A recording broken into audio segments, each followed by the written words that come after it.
Hey y'all, got a good show for you today. I'm going to compare two different types of chill pads. I got my other chill pad. It's called Aqua Snap, and I'm going to compare it with the chill pad.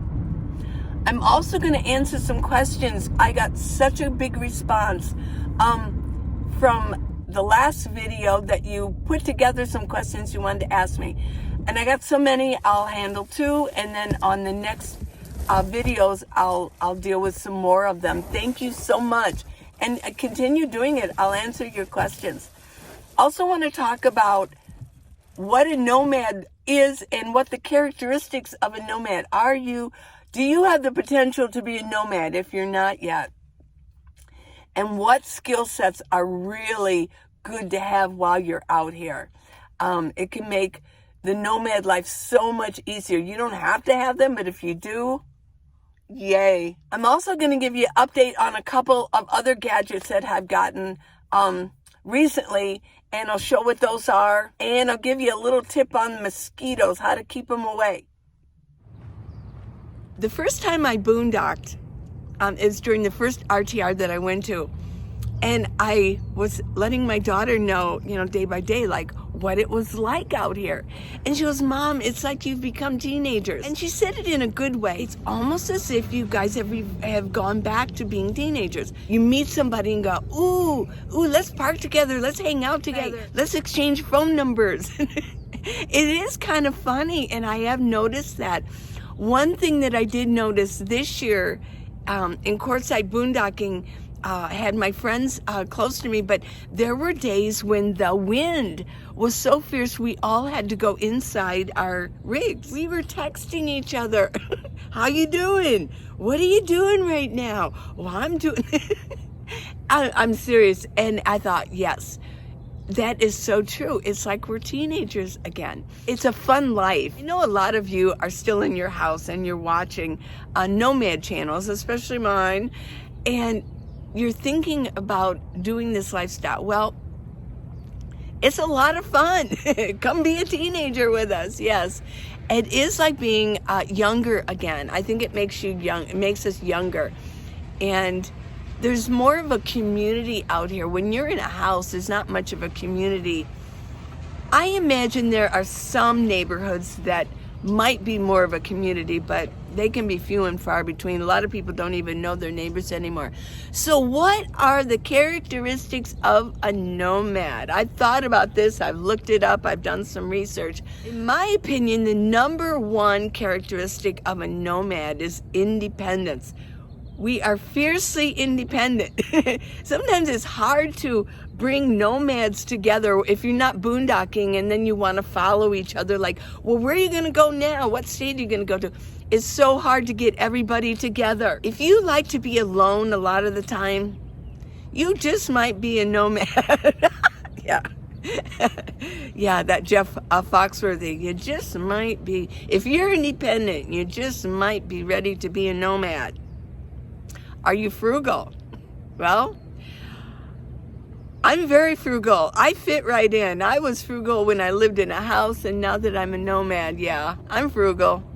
I don't like to spend money unless I really need to. You're a minimalist.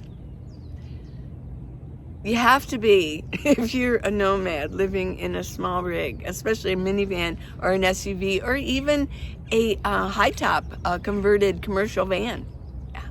Now, if you are living in a Class A rig, well, boy, you can really carry a lot. But even so, you kind of have to be a minimalist. You love to be off-grid, and you were hoping to be an off-grid prepper. That was kind of me.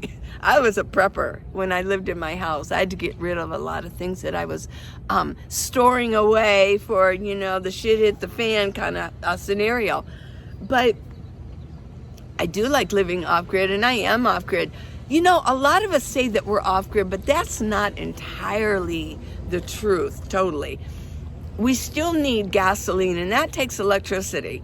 We still go to grocery stores. That takes electricity. So we're not totally off the grid, but for the most part, 90%, yeah, we are. We're an adventurer. We like to go on adventures.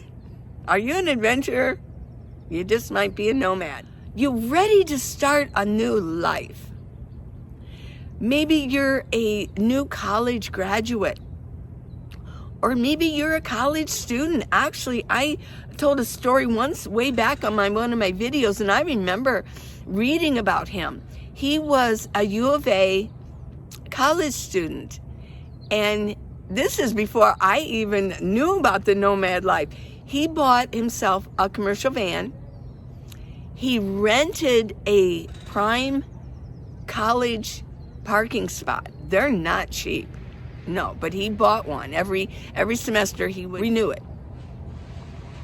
He lived in his van. He didn't tell anybody he did. He studied in there. He didn't party much at all. He kept all of his expenses down. And yeah, he lived in his van. After he graduated, 0 student debt. He didn't party a lot and drink a lot either.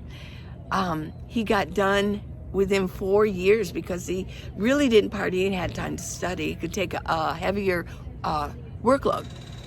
So afterwards, he admitted that he lived in that parking spot, and he got interviewed. It was interesting. So even if you're still in college, yeah, you might be a divorcee or a widow, a new widow or widower. You want to start a new life. You're a new retiree also. And it's like you want something different. You don't want to just live in one particular house.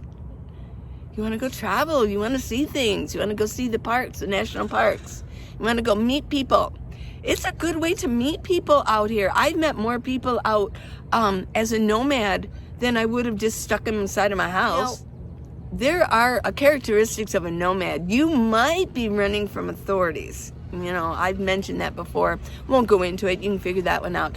But you might actually be running from an abusive person, whether it's boyfriend, husband, or even wife. I mean, they can become very abusive, yes. Women, I've noticed over the past 10, 20 years, they can be quite vicious. They show their viciousness, yeah. You love to travel. One characteristic of a nomad, actually, it's a requirement. You really do need to like to travel, and you must love to drive, yes, because you're going to be driving a lot. You might have low income, low Social Security, and you're tired of spending your money on rent. You might not be so low income, but you are really tired of spending your money on your mortgage. And what's it getting you? All the property tax? I mean, I imagine that there's a lot of livid property owners who are paying all this property tax that go to schools, and children aren't even in school yet. I mean, they're not even in school. You do need to be a self-starter. Another requirement would be that you're fairly healthy. You don't want to be unhealthy living and traveling in your minivan. Now, I do know that there are some handicapped people who live in bigger vans, not so much a minivan, but they have their high top converted or their Class C converted for their handicap. But they're still fairly healthy. If you're unhealthy and you're on a lot of medications and you don't move around too well, I don't know about that. Being handicapped and being healthy are two different, it's like apples and oranges. And you're very resourceful. Well, if you're not resourceful, once you become a nomad, you will learn to be resourceful.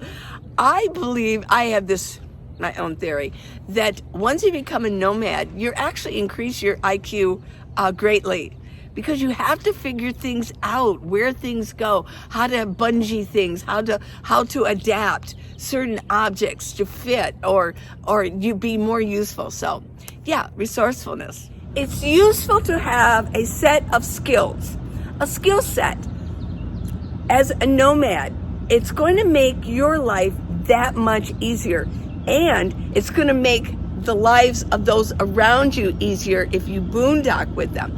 So one of the first skill sets to have that is so useful is mechanical engineering. And I'm going to have that entail quite a bit. To be mechanically minded, you can fix and alter all kinds of things that a normal person can't do. And that goes for guys and girls. Some girls are mechanically inclined, and some guys are not. Like, I don't know how to do that. They'll go, I don't know. We kind of assume that men can fix things, but that's really no longer the case. There's a lot of men that don't know anything about mechanical engineering or doing anything mechanically, but that is really a good skill set. I parked often with Robert. I've mentioned him before. Hey, Robert, if you're watching.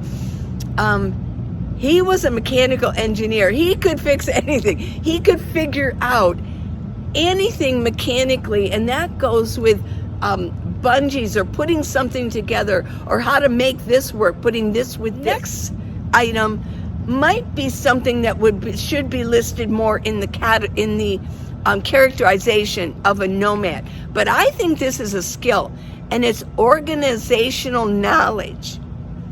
Knowing how to organize, knowing how to group objects together. You think, well, we learned that in kindergarten. Knowing, well, what or like on Sesame Street, what doesn't fit in here? Which one of these things doesn't fit? I have met people that have almost zero organizational skills. They don't know how to group things, or maybe they do, but they don't care. And they just kind of throw a whole bunch of things together in a bin. If you're gonna live a minimalist life in your rig, a small rig, especially a minivan, an SUV, a commercial van, you better have good organizational skills, or your life is going to be miserable. Map reading, and that even goes for Google Maps.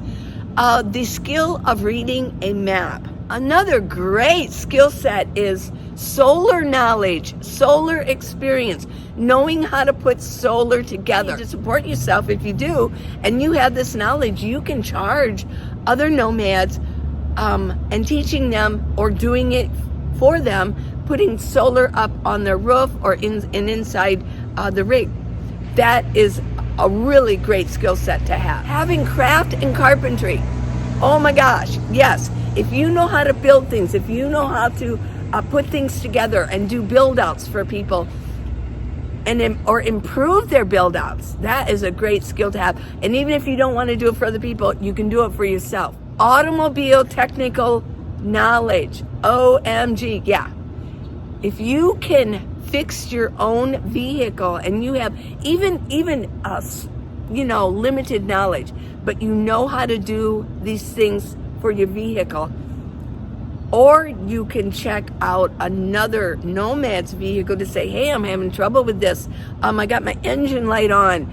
And then they can kind of look and see what's going on with that. That's a great skill set to have out there. And then the last one I put down is survival outwoods knowledge. Yes, if you're out boondocking, or even if you're traveling,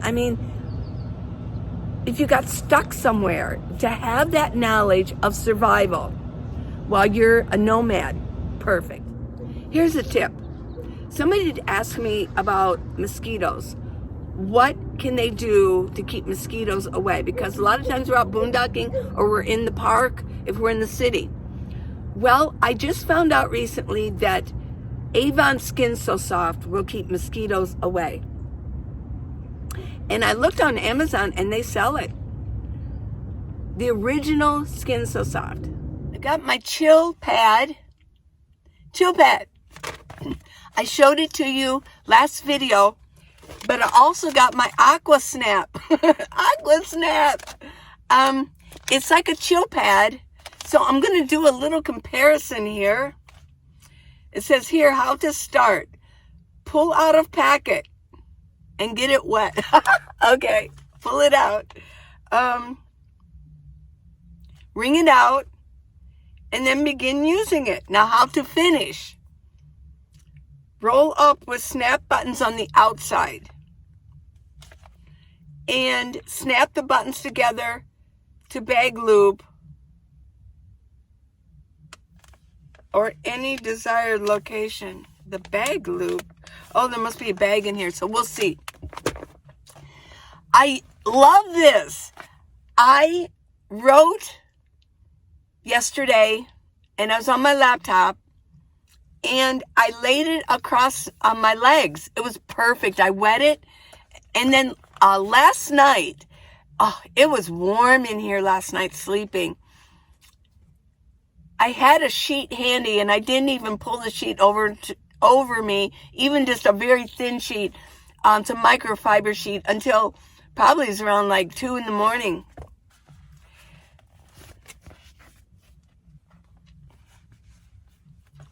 This is the chill pad.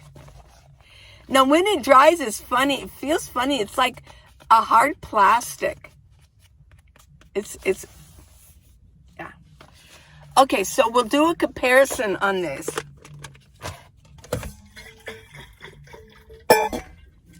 First, let me get, everything's blue. It's blue. It's a blue day. Blue, blue, my world is blue. Blue is my world. Yeah. There you go. My blue bucket. I got a little bit of water in here. I got to get some water from there, but this will be enough. I think. Yeah. There we go.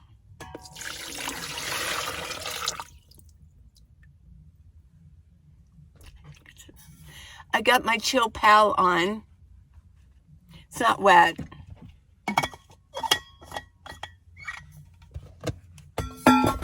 These are great too if you forget to put a mask on, that you can put it up when you go into a store. It's kind of fancy. There you go. Okay, I've got water in my bucket. Aqua Snap. Oh, I don't need that. Good. So I would hate to take scissors to this and cut it. Uh-oh.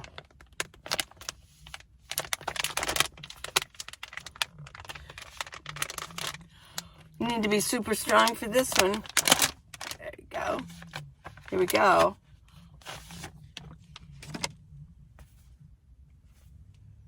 Aqua Snap. Oh. Yeah, there's a snap. Oh, look at this. Yeah. This is odd material. I'm going to look up to see what these are. This is a new material they've come out with. There we go. There we go.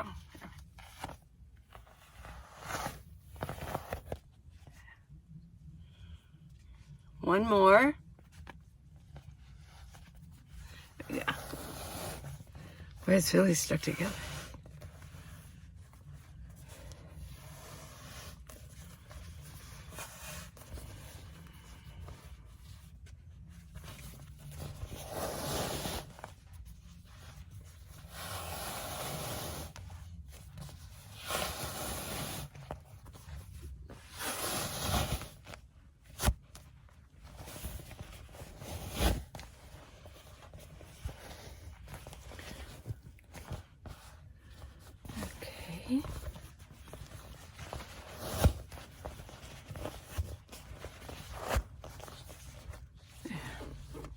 Okay.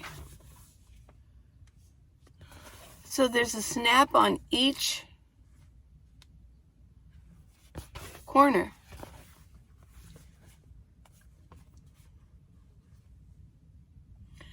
No, there's no snap on that one. I wonder why.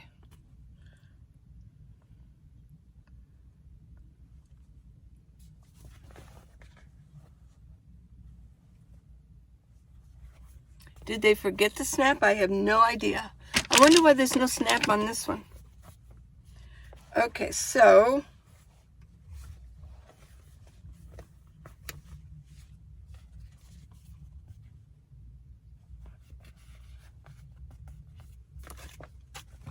see how it feels.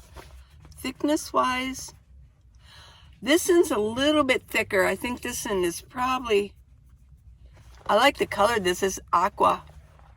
Cool blue aqua. Okay. Okay, let's get this wet.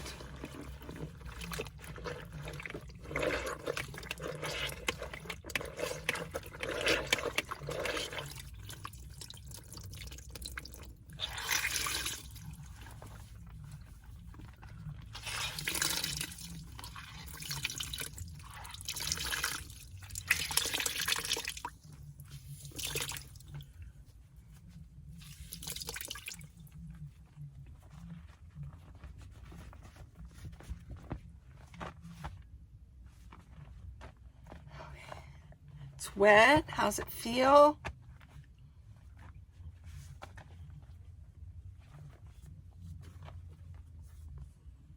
I'm still confused why there isn't a snap there. Why? Okay. Snap this. There. Whoops. Didn't hold. Oh. So this...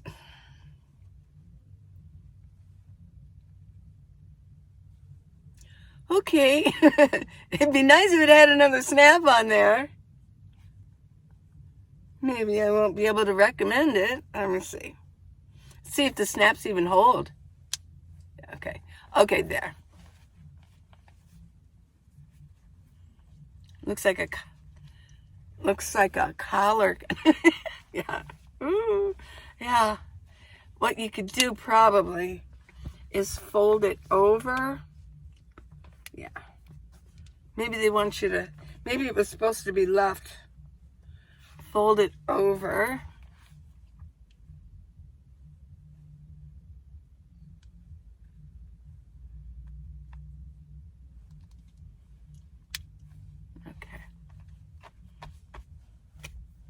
Okay. So I guess the snap is the only thing that's really different about this. Okay.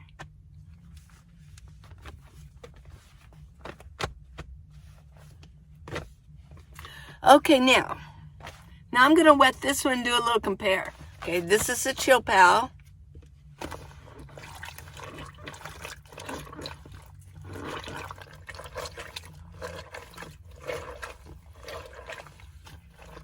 Okay.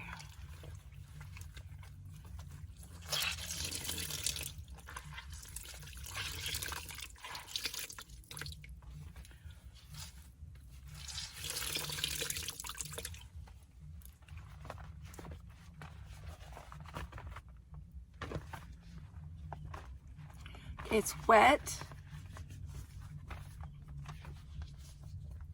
This one has those little bumps on it. This one, there's no bumps on it. I like the color of this though. Yeah, this is an unusual new material.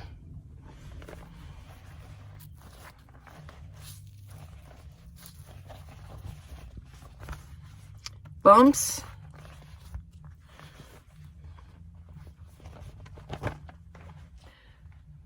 Yeah, these feel the same.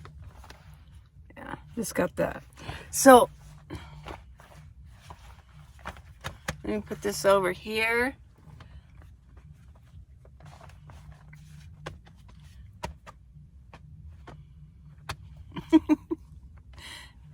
Feels about the same. I like this one better. I mean, just because I think it can hold more moisture. The only thing that this had going for it, the reason I wanted it was because of the snaps, but I don't know. Summer, it's important to have as many things as you can use to keep cool if you don't have air conditioning going on. And actually, I do have air conditioning because I can turn on my vehicle. I can turn on my minivan and use it. I've been using this, the Geniani humidifier. I like it a lot. There we go. I like it. It has to be plugged in. There's no battery in here. And I like that. I don't need a battery. I'll just keep it plugged in. Yeah. The only problem, they do give you a long cord, but the only problem is you have to have a power source pretty close by. Yeah. Okay. Stop. And then you lawn press it. It's got a night light. Woo! Okay.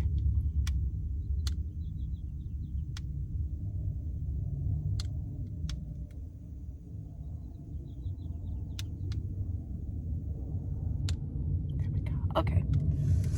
Now my fairy lights, do I like them? I don't know. The batteries aren't working in it. I don't know if it's the batteries. I have to do a little test on it. I don't know if it's the batteries that aren't working or if it's the actual device that isn't working with the batteries. I do have it plugged in. I do have them on. Yeah. So I like them. I just keep it there. And yeah. Like I said, the main feature that I liked about these fairy lights was the fact that it did have a nice cord to it. And it wasn't using this. This comes off easy, and I have to tape this so this doesn't break. So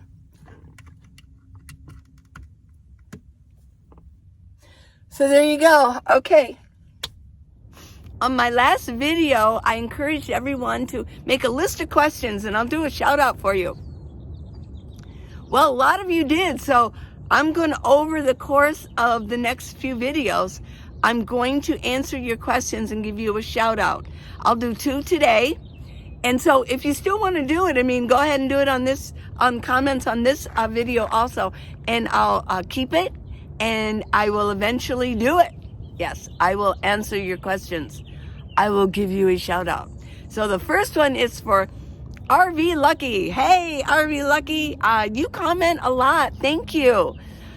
Your first question was, you had 2 questions. The first one is, where do nomads typically go in the summer? I'm not really sure. Well, I'll give you where I think that most of them go. A lot of them go up to Oregon or Washington State for the summer. It's cooler. It's a little bit higher elevation, and there's a lot of trees, etc., etc. You can go up in Colorado also. You got to look for elevation. If you want it to be cool, you can't just say, I'm going to go up north. You have to go with elevation. Because if you look at like South Dakota or even Idaho, really, in the summer, it's hot. It's hot there, so yeah. Now, a lot of nomads in the summer go to their hometown. They want to visit their family. A lot of times they can park there with their family, use their facilities, their air conditioning, things like that. A lot of people do that. What else do they do in the summer? Or where do they go? They might go, I go to Reno a lot, you know, in the summer. It's about 4,500 elevation. So it does still get kind of warm, but not that often. Like late in August or mid-August, it might get up to like maybe 100 for a couple of days, but that's about it. Flagstaff, the Grand Canyon, you know, you just look for elevation. That's where nomads go in the summer. Either higher elevation or they go home to see their families. What else did you ask? Oh, do I intend to have a home one of these days? I don't know.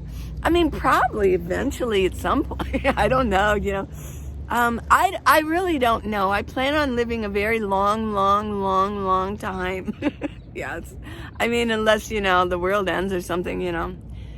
Jesus takes me up, yeah. I plan, well, then I'll still live a long time. I plan on living a long time, I imagine, and being very healthy. In fact, I know this for fact. So, we shall see. I don't know. I mean, I talk about creating our own future. I can create whatever future I want, right? So can you. So can you. You know, we think about, oh, wow, you know, yeah. I will think about that, and I'll visualize a home on the Mediterranean Sea. Yeah. Beautiful home, you know, in a couple different rigs that I can, why not? Hey, if we can hold it in our head, we can hold it in our hand. Thank you for those questions, RV Lucky. My next shout out is for Dylan Ducote. I think that's how you pronounce your last name. Hi, Dylan. How are you? Thank you for your questions. And I will answer them. You had like 5 or 6 of them. So let's get started. Let's see. What did you ask? Oh, what kind of jobs have I had? Oh, yeah. I've had quite a few. The one I talk about the most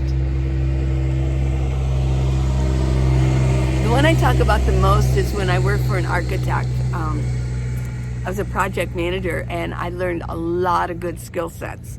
Talking about skill sets, I learned a lot of carpentry and putting things together and fixing things. That was fun. Organizational skills, things like that. Yeah, I mean, you have to be like a all-in-one if you're going to do project management of remodeling for architecture, things like that. Yeah.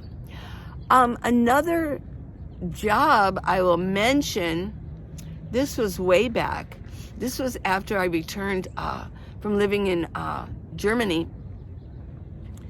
I was an engineering secretary. I worked for Bechtel International Corporation. I worked there for a couple years, and it was cool. It was fun. Had a great boss. He was one of the upper guys, head of a department, and I worked for him. You just pick up skills as you go. When I was in high school, I wanted to go to college, and they always do those assessment tests when you're in high school, and I tested very high for college, but only had one brother. And back then it was like, well, he's going to go to college. We can only afford to put him through college, not the rest of you girls. And you're all probably going to get married and be secretaries. Yeah, I know. Well, that was back in the early 60s. So that's what I did. I later went to college and got my degree on my own. I paid for it myself. So, but that's another job. And then there's all kinds of jobs. Another job I talk about, this was way later, was I only had one child left. I worked at a convenience store. Back east, they call them gas stations. Here, it was at Circle K I worked. That was a fun job. Oh my gosh. That was so fun. It was like, and I worked at a really cool one where there were all kinds of people. It was a 4th Avenue. You got the hippies. It was sort of near I-10. So you had a lot of people coming in. They would come in all dressed up. They were John McCain, not really a fan, but he came in one time, him and his wife, and Cindy came in, and because they needed to stop and get something, there were homeless people that came in. It was everybody that came in, and we had so much fun there. It was a blast. We were all, it was a popular store in Tucson, and we were all very popular with the neighborhood. And some people would just come in and to talk, just to chat. It was a lot of fun. So that was another one. But to list all of them, I'll save it for another question. What else did you ask, Dylan? Okay, you asked, how many pairs of sunglasses do I have? Before I left my minivan, I have 12. I might have a couple more stashed here and there, but I have like 12. Yeah, one of my pairs just broke yesterday. Yeah. So I had to throw them away. What else? Do I follow other van dwellers on YouTube? No, I don't. Sorry, I don't. Sorry, van dwellers.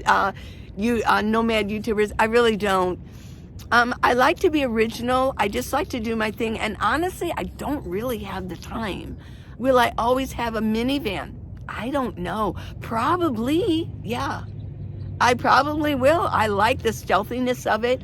I don't require a lot more space. Yeah, I could get more space, and then I would just fill it up with things. I'm pretty happy with the things that I have. I am a bit of a minimalist.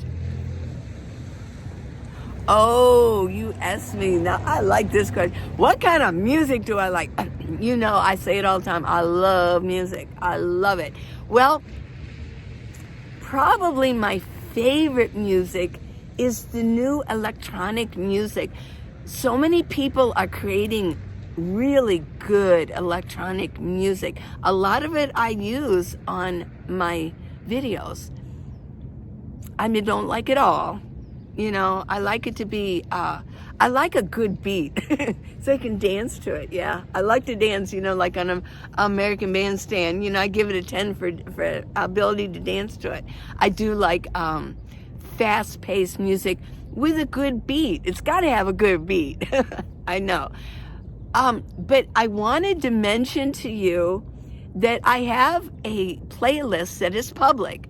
It's called Minivan's Music, and on YouTube, and you can watch the YouTube, the videos of the music. I've got like almost 400 or 500 songs on there. I keep adding songs. I really probably do need to kind of break them up a little bit into smaller playlists, but this is music that I like, and it's everything. It is 50s, 60s, 70s, 80s, 90s to current. I like to stay current with my music. I like to know what's going on, and then I like to pick, I don't like it all, but I like to pick what I like of it. And of course there's going to be music, a contemporary music that you like. There's only so many musical notes, right? It's just a matter of the pace that we put them at, and how we put them all together. Yeah. So I tend to be, when it comes to music, I've been asked this, when it comes to music, I will maybe share a song with somebody, and then they'll think about it and they'll go, well, Lee, does this have any message for me personally that you wanted to give me this music? Not really. I am more of a melody person than lyrics. I do like the lyrics. Like, there are still some songs and I don't even know what the words are, and I will sing them, and I really don't know the right words to it. So yeah, I'm more of a melody. I like the melody of a music. I will tell you that I did have, when I was young, all of us in our family, we had piano lessons. We had a piano, so we had to take piano lessons. We, you know, like maybe on a Tuesday and Thursday after school, I had to go to I had to walk to, in the neighborhood, my piano teacher. Yeah. So I have had piano. I don't play really well, but I do know where the keys are.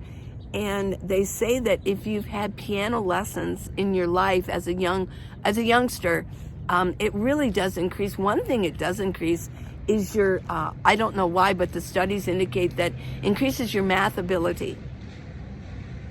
So I always try to let my children know that to get a piano or a keyboard even, for my grandkids, it'll increase their math. But a lot of people say, oh, I'm so bad at math. I'm actually really good at math. Yeah. I mean, I'm really good at math. I scored very high in, if you have your college, if you have a college degree, you had to pass college algebra, at least, or beyond, trigonometry, calculus. But I scored very well in math in college and also in high school. So good at math. And I think a lot of people, a lot of people say, I'm not good at math. Well, then you're not going to be good at math, are you? I have a really bad memory. Well, then you're not going to have a good memory, are you? I hear so many people say, oh, I'm not very good at remembering names. Well, duh. Start saying you do, and start paying attention to what people's names are. It doesn't take much, and you can remember people's names. And I don't know how I got on this subject, but it is worthy of discussing. That it makes a person feel special if you can remember their name. If you want to win friends and be successful, remember people's names. There you go. Thank you, Dylan, so much for your questions. Have a great day, Dylan. You too, RV Lucky. Hope you enjoyed the show today. I appreciate you guys so much. Please subscribe if you haven't already. Subscribe. Give me a thumbs up. Thanks for watching it all the way through. It was kind of long today, but I had so much to show you. So I hope you guys have a really good weekend, and I love you. Mwah. Bye.